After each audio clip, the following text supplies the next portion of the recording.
நியாயப்பிரமாண கிரியினாலே நீதிமானாக விரும்பினீங்கன்னா, ஆஸ்வதிப்பட விரும்பினீங்கன்னா, சாபத்துக்கு உட்பட்டிருக்கிறீங்க நீங்க அப்படின்றான்.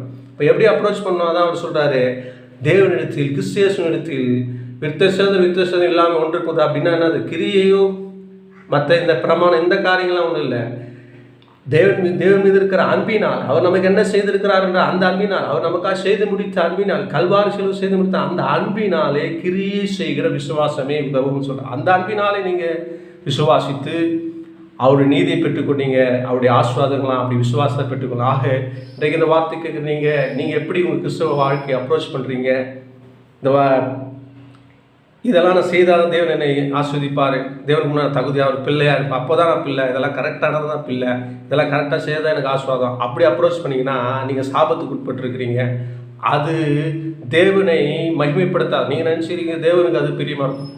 தேவன் ஒன்றை கொடுக்கும்போது இதுதான் தகுதின்னு சொல்லி அதை கொடுக்கும். அதை விட்டுட்டு நான் என் முயற்சி எடுத்து நான் என்னுடைய நீதியை கொண்டு வரேன்னா உன்னுடைய நீதி அழுக்கான கந்தைன்னு அதனால தான் சொல்கிறேன்.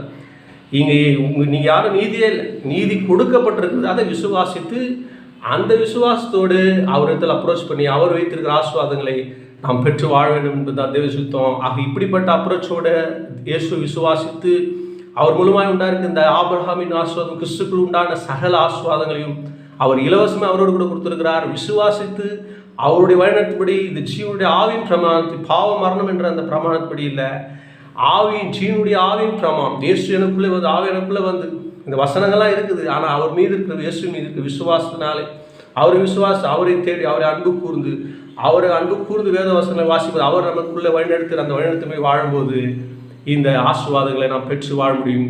அவர் என்ன செய்திருக்கிறார் என்ற அப்ரோச் பண்ணி அவரை டிபெண்ட் பண்ணி வாழ்கிறது தான் தேவனுக்கு முன்பாய் தகுதியாக இருக்கும். ஏன் நான்